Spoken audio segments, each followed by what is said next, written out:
SAARC के हवाले से मतलब अभी बहुत पहले से वावेला हो रहा है, क्योंकि अभी कुछ दिन पहले जब शाह महमूद कुरैशी साहब ने प्रेस कॉन्फ्रेंस की तो वहां पे भी उन्होंने जिक्र किया कि हम हिंदुस्तान को कह रहे हैं कि वो जो है वो शिरकत करें, हम दावत दे रहे हैं। मतलब कह तो नहीं रहे, वो कोई उनकी कॉलोनी नहीं है कि वो कह दे, लेकिन उन्होंने कहा कि आज हम। की इस वीडियो में पाकिस्तान मीडिया में बात हो रही है पाकिस्तान को पड़ी एक और लात के बारे में।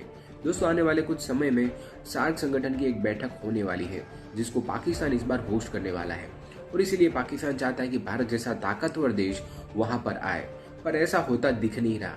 भारत को इस बैठक में बुलाने के लिए पाकिस्तान लगातार भारत के सामने गिड़गिड़ा रहा है, पर भारत ने अभी तक पाकिस्तान को कुछ भी जवाब नहीं दिया है। इतना ही नहीं दोस्तों, भारत की वजह से सार्क संगठन के कुछ अन्य सभ्य देश ने भी पाकिस्तान की इस बैठक का बहिष्कार कर दिया है। ये सारी चीजें देखकर पाकिस्तान की एक बार फिर से दुनिया के सामने बेइज्जती हो चुकी है। इसके साथ ही पाकिस्तान को अपनी औकात का भी एहसास कहीं ना कहीं हो चुका है।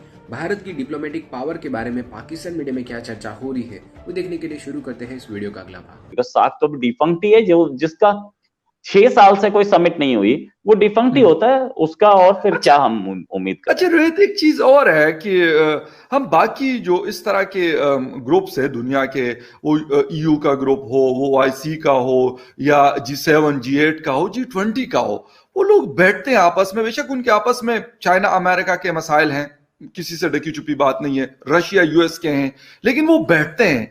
Y we are not going for that? हम इस तरह क्यों है? मतलब हमें क्या, मैं ये नहीं कहता कि पाकिस्तान से कोई गलती नहीं है, या पाकिस्तान कोई दूध का धुला हुआ, या हिंदुस्तान, या जो बाकी जो भी हमारे ममालिक हैं साथ, इसमें सबका कुछ ना कुछ मसाइल है एक दूसरे के साथ, कोई गिले शिकवे नहीं, थोड़े से नहीं, काफी सारे। तो क्या हम बैठना ही खत्म कर देंगे, या तो सार्क को मतलब सिरे से खत्म कर दे कि भाई है ही नहीं सार्क, बस कौन सा सार्क? सार्क बेसिकली है तो ऐसे ही कि इस चीज के लिए रखा हुआ है कि भाई हम लोग अपने 8 कंट्रीज आपस में अपनी प्रॉब्लम्स को डिस्कस करें, एक दूसरे को सपोर्ट करें। Yes, SAARC exactly. के लिए हम लोग काम भी कर रहे हैं। सार्क के लिए इंडिया ने सैटेलाइट दिया है, जिसको बांग्लादेश यूज करता है, नेपाल यूज करता है, श्रीलंका यूज करता है। इंडिया ने दिया है एक satellite, communication satellite plus remote sensing है। इंडिया के जो सैटेलाइट्स हैं वो सार्क कंट्रीज को हेल्प करते हैं। हम लोग कोऑर्डिनेट करते हैं एंटी टेरर पे। तो जब इंडिया का एक स्टैंड है कि हम लोग एंटी टेरर पे कोऑर्डिनेट करेंगे, हमारी इंटेलिजेंस एजेंसीज आपस में, पुलिस आपस में एक दूसरे से बात करती रहती है, हमारी एक्सटर्नल अफेयर्स मिनिस्ट्रीज आपस में टच में रहती हैं। लेकिन क्या सार्क का कोई समिट नहीं हो रही है बस, बाकी तो हम लोग आपस में। लेकिन पाकिस्तान की तरफ से ऐसा कोई कोऑर्डिनेशन हमें दिख ही नहीं रहा है ना। जो हमारा सार्क का जो सैटेलाइट इंडिया ने दिया है, उसमें भी पाकिस्तान का कोई कोऑर्डिनेशन मुझे नहीं दिखा। उसके लॉन्च पे भी पाकिस्तान की तरफ से कोई नहीं था। अब इस तरीके का कि सिर्फ सबमिट कर लीजिए और बाकी कोऑर्डिनेशन नहीं होगा, उसका भी कोई फायदा नहीं है। तो बस ये हम देखते हैं, हम उम्मीद करते हैं कि सार्क ठीक से चल जाए और बेटर रहो। लेकिन उसके लिए बाकी सारे कंट्रीज को तो एक्सेप्ट करना पड़ेगा ना। एक एक तालिबान और आ गया है उस साइड अफगानिस्तान में। तो एक कंट्री तो पहले ही जिसपे बाकी सारे कंट्रीज मिल करके टेरर का आरोप लगा रहे थे, एक और कंट्री जिसमें फिर टेरर का आरोप लग रहा है, और जिसकी जो हायरार्की है या टॉप एलिट है वो वही वही इंटरनेशनली रिकॉग्नाइज्ड टेररिस्ट है।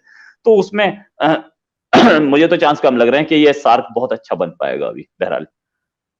ठीक है, मतलब हम इसी तरह जिस तरह पहले से ये कुछ मतलब जिसे कहते हैं कि डमी किस्म की ऑर्गेनाइजेशन है जो बनी हुई है, हम वैसे तो कहते हैं कि हम बड़े मतलब आपस में, बेशक छोटे ममालिक हो बड़े ममालिक हो, किसी न किसी तरीके से एक दूसरे के साथ बैठते हैं और अपने मसाइल को हल करते हैं। लेकिन इससे लगता ही है कि हम लोग ये कहते हैं कि हर बंदे ने अपनी ईगो बनाई हुई है। पाकिस्तान कहता है भाई मैं सुपर पावर हूं भाई, मैं क्या खातिर में लाऊं हिंदुस्तान को। फिर बांग्लादेश भाई हमसे अलग हुआ है, उसकी क्या हैसियत है जो हमसे अलग हुआ, हालांकि हमसे कई गुना, कई शायद मैं कहता हूं बहुत आगे हमसे, ठीक है, बहुत आगे हर चीज में, सिर्फ एक एटम बम उनके पास नहीं है। तो ये चीज हम शायद सॉर्ट आउट नहीं करना चाहते। ये सिर्फ नाम के हमारे ऑर्गेनाइजेशन है, जिस तरह के डमी ऑर्गेनाइजेशन दुनिया में और भी है, लेकिन ये मुझे सबसे ज्यादा ये वाला लगता है हमारे, क्योंकि अपने ममालिक हैं हमारे ये वाले, तो इसमें ये हो रहा। खैर एनीवे, जो भी है चलता रहेगा। ये अवाम बेचारू जो है, मेरे ख्याल में ये इनकी किस्मत में यही है कि हमने कभी मिल बैठ के इनके मसाइल के ऊपर बात नहीं करनी, हमने इसी तरह की उधर उधर की एंकी पेंकी करनी है। अच्छा, एक चीज और है, मैंने आपसे शुरू में मतलब जिस तरह इंट्रो में बोला था, आदित्य नाथ साहब के बारे में एक कवर पेज पे मैंने उनकी तस्वीर देखी और उस पर लिखा होता रेन ऑफ टेरर। क्या मतलब इसके पीछे कहानी क्या है क्या आदित्यनाथ साहब? मैंने वैसे सुना है, पाकिस्तान की मैं बात कर रहा हूँ, मैंने यहाँ पे लोगों से सुना है कि यार बड़े मतलब खतरनाक किस्म के आदमी, खतरनाक किस्म का मतलब इन द सेंस कि लोग बड़े डरते हैं इनसे, अपने मतलब यूपी में हो या फिर आगे पीछे हो, बेशक वो सरकार के लोग हो या बाकी लोग हो, मतलब बड़ा टाइट करके रखते हैं सारा कुछ। है क्या इसके पीछे?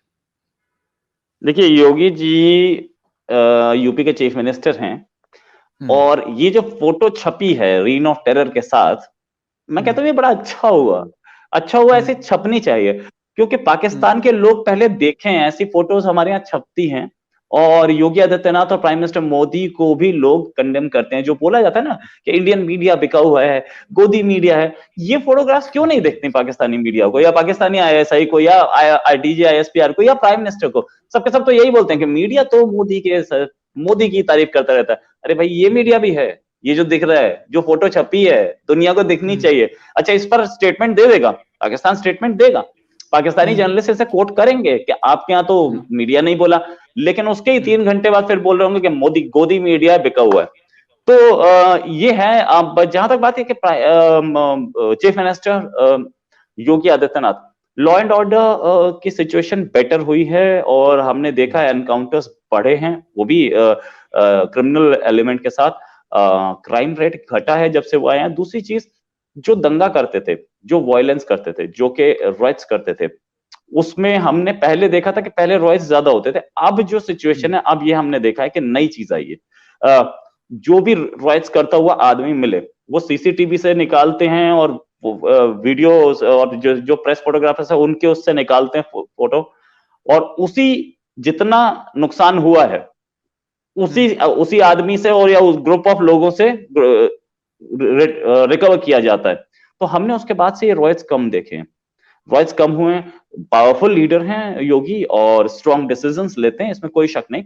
और उनके एक कोरोना के टाइम पे वो चीफ मिनिस्टर बने, तो है उनका अपना वो है, इस समय वो कांटे की टक्कर है उनके साथ, उनकी अखिलेश यादव, मुलायम सिंह यादव और समाजवादी पार्टी के साथ इलेक्शन सामने खड़े हैं, कैंपेन जोरों पे चल रहा है। फिर भी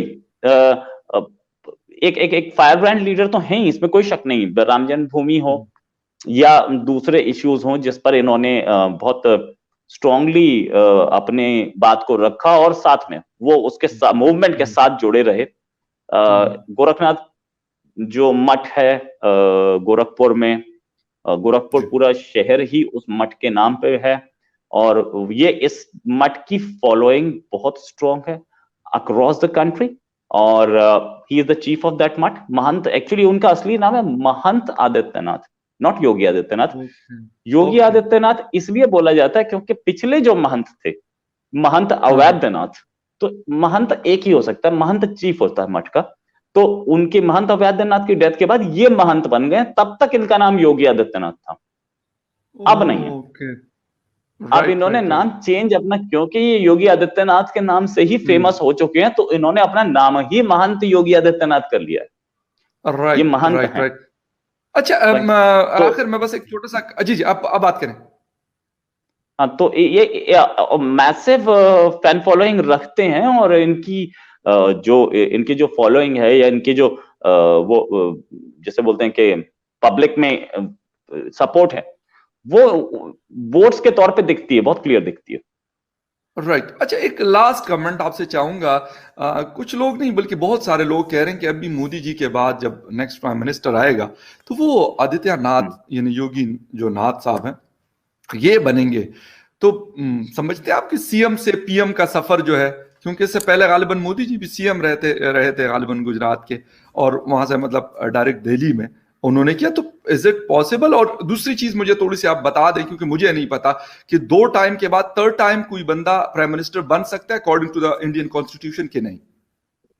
इंदिरा गांधी बनी थी, अटल जी 3 बार ओथ ली थी अटल जी ने, भले ही उनकी गवर्नमेंट एक ही चली 5 साल, लेकिन 3 बार अटल जी ने ओथ ली। इंदिरा गांधी 3 बार से ज्यादा ओथ ली उन्होंने, 3 बार को ओथ ली। Nehru ji was some 16-17 years, तो 3 से ज्यादा तो बन सकते हैं। दूसरी चीज ये बोला जा रहा है कि ये वो है नेक्स्ट हॉट फेवरेट है, पब्लिक ओपिनियन कुछ ऐसी लग रही है, पब्लिक ओपिनियन कुछ ऐसी लग रही है, बट वी डोंट नो, क्योंकि India is a magical country when it comes to politics. हम लोग कई बार ऐसे भी काम कर जाते हैं कि सीएम से पीएम, इससे पहले मैं आपको बताऊं तो मोरारजी देसाई रहे, जो कि स्टेट ऑफ बॉम्बे के, उस समय बॉम्बे हुआ करती थी, महाराष्ट्र, बाद में महाराष्ट्र और गुजरात उसमें से कट कर दी। स्टेट ऑफ चरण सिंह रहे, वो यूपी के सीएम थे, और विश्वनाथ प्रताप सिंह वीपी सिंह जो कि यूपी के सीएम थे। फिर उसके बाद हमने देखा एचडी देवेगौड़ा जो कि कर्नाटका के सीएम थे। तो सीएम से पीएम बहुत सारे बने हैं, हो सकता है, लेकिन पब्लिक ओपिनियन कुछ ऐसी दिख रही है, लेकिन वी डोंट नो। देवेगौड़ा को तो किसी ने उम्मीद ही नहीं की थी, और एक देवेगौड़ा के बाद जो पीएम बने थे हमारे आई के गुजराल, वो तो मीटिंग में बैठे थे, डिस्कस कर रहे थे कि नेक्स्ट पीएम किसको बनाया जाए, और वो सोने चले गए। रात को 2 बजे उनके दरवाजा का खटखटाया कि भैया आइए, आप ही प्राइम मिनिस्टर हैं कल से। तो ऐसे भी हो जाता है इंडिया में, कुछ भी हो